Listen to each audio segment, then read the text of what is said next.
think that teenagers, youth, have a lot of stories to tell. Especially youth in communities of color, they have a lot of experiences that are worth knowing. The history books tell what happened, and the artists tell how we felt about it. I can't, divorce myself from the experiences and the realities of my community when I make art. It's all intertwined. My work is, I would say, inspired by my experience, and my experience as a whole, experience in my community, experience with my family or friends, or I think that's what makes an artist an individual, is them speaking for themselves. I wanted to be a photographer since I was a little girl. I felt that photography was a very powerful way to learn about the world and just to learn about other cultures and what people were going through. And so seeing photojournalists in, the work of photojournalists in magazines and newspapers since I was a little girl inspired me. And I just thought that the work was so important. I started drawing when I was probably 6 years old. I have a twin sister, and we drew every day together, so it was really just a lot of fun. My mom was a really good painter, so she could help us, and it was just something we always really enjoyed. And I drove by Estrada Courts, saw this mural of the kid swinging on the tire, and it visions of aviation. I was working in aerospace engineering at the time. I'm like, man, who's this cat? I sure like to meet him someday. And I did.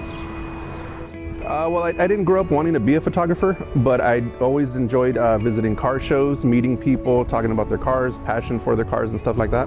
And what really helped was encouragement from friends and family to, they saw something in the photography and they said, keep going, you're doing good. And, little by little, I stuck with it, and I stepped up my camera, stuff like that, hit more shows, met more people, made more friends, stuff like that. So it's all been really encouraging and helpful. As far as I can remember, I've always been drawing, doing stuff, so I guess forever. People that don't appreciate art. That's really funny to me. I think I rarely run into it, but when I do, I think I take a minute to sit them down and do you understand how much art affects you? Because they're going to be wearing clothing that was designed by someone. They're going to be driving a car that was designed by someone. They're in a house that was designed by someone. Literally everything they touch and they're around was design-based and created because of art.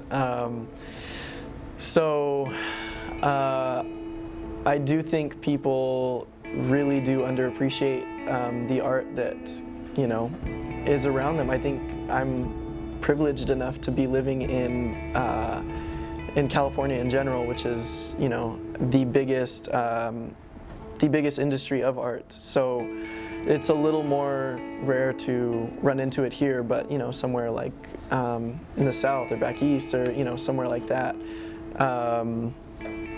you do run into that. And I think it's kind of a shame when people don't appreciate that. I feel that there's something missing, that they're missing out. I think that art is something very beautiful, and all kinds of art. Photography, as I said, is very powerful. You get to see, you see some of these photos and then you get to see emotion in them. You get to freeze time. Photographs are, one of the only things that make you where you can freeze a moment, and that moment will live forever. So it's really it's sad that some people don't know how to appreciate it. I think that they are missing out in their lives. I just think that people who say that they don't appreciate art, or that point to someone and say, you just don't appreciate my artwork, I don't think that that's necessarily the right approach to take to having a discussion and a debate. Yeah, there are plenty of political messages, but what I like is that they're pretty much left up to the viewer. There are some times with the president stuff that I'll voice my opinion, but a lot of times I like to put images out there and just let people, see what they see. So sometimes I've been accused of spreading like gang messages and stuff because I post up a photo that has graffiti in it, but there's more to the image than just the graffiti, so it's up to the viewer. But yeah, there are plenty of political messages. I mean, just the stuff that I shoot, low riding and stuff like that is political. Chicano, activism and different events and stuff is all political. We try not to be political, but we do photograph issues in the community. So we do, for example, this march, of course, has a lot of political connotation, especially this year was very, all the marches have a lot of political action on them. The type of art I want around my community is art that reflects that community. I think that's the biggest problem with a lot of the gentrification that happens with these communities is you have these artists or galleries with savior complex, oh, let me come into your community, show you what our art is and show you what good art is. And these communities have good art in them. They have good artists. They have all the tools they need, and unfortunately we just don't get the spaces granted for that. So I think the art that needs to be in these communities is the art that reflects these communities, reflects the people that are in them. Well, like I said, the murals, especially the murals out here on the east side, you have a lot of muralists that paint, for looks, aesthetics, how it looks, and they look nice, and that's cool in itself. But when you go to the east side, you see a lot more murals that tell stories, right? That capture a history, and I think that's where you can really bring communities together, because you can show the shared struggle, their shared history, their shared, oppression or anything like that. Shared success. That's another thing that we don't push enough.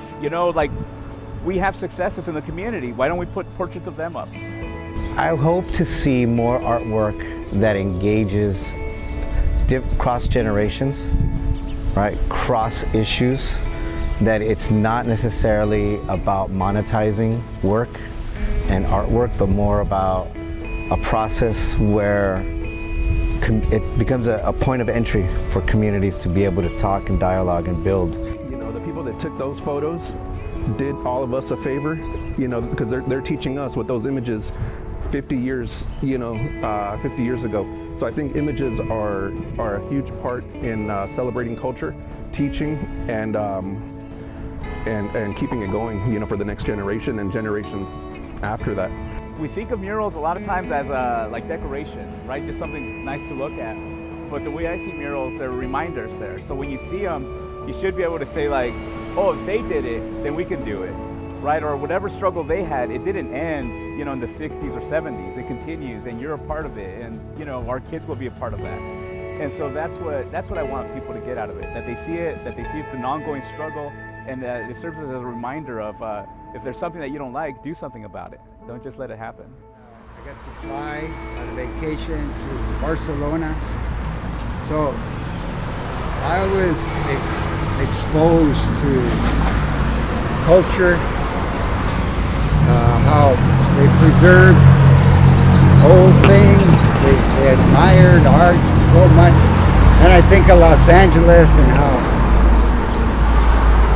all these malls and all these knocking down buildings, so they do a little strip mall, beautiful houses being knocked down to put apartments. And I thought, we got to do something. And Johnny, he inspired me. He said, well, let's do murals. Wow, murals, huh? Art's important to the community because it talks about the culture. You look at through history and you look at different cultures today. They all have artwork, music, plays, poetry that represent who they are. You think of ancient Rome, you picture the architecture and the artwork. You look at Native American culture, and they have their own type of artwork, their own language, their own storytelling. So it defines people. And our art has not been told either. Most of the art, like I said, is of white people. Even if you go to Mocha, it's mostly white people, white art, everything. So it's important because we need to have our opinions and our history out there. a lot of people think it's just like a pastime, but it's not a pastime because like if it was just a pastime, then all these museums would be filled up with it. And it's just another, to me, it's just another way of telling a story. So it's another way of just passing down history. I try capturing honest moments. I think that a lot of, especially covering like lowriding culture, there's a lot of negativity that goes with it. People want to say that, you know, lowriders, you know, are gang members, the cars are bought with drug money, stuff like that. So what I do is just shoot it like I see it, and honest moments. One of the photos that I'm most proud of is one that I called American as Apple Pie. It's a photo with 6 guys, you know, maybe one guy looking into a 48 Chevy Fleetline, just celebrating the car, celebrating the camaraderie, the, you know, guys just hanging out. When you have guys surrounding a hot rod, it's all good. It's American. It's American pastime, and you know, it's innocent. But when you've got guys looking at a lowrider, people see it in a different way. But it's the same thing. You know, it's as American as the hot rod is. You know, it's an American experience, just the same. Our last panel was a mom walking down like a pathway with 2 of her kids, and like one in a rebozo, and it said like, it was sort of like a freeway, so it said próxima salida vivir tu vida. And a mom, like, what really caught my attention, she got her kids and she stood in front of the mural and she said, this explains exactly my life. So what she did in front of the mural, she stood where the woman was standing, and then she got her 2 kids, and then she held their hands, and until this day I still have this picture, and it really touched her heart. Whenever you have murals and you have kids that are growing up and they're able to put their stuff on their wall, right? They take ownership of that. They're not gonna go and destroy it. So yeah, there's a lot of reasons why there should be more art, more murals. I think in the long run, you end up saving a lot more money, you know, than just kind of painting over it and this never-ending battle of taggers in the city, you know? Just tell your story. Nobody's going to do it better than you. You know, Hollywood has tried, Hollywood has failed, I think. Representation matters, but being at the end of the day, being honest with yourself, telling your own story, no one's going to do it better.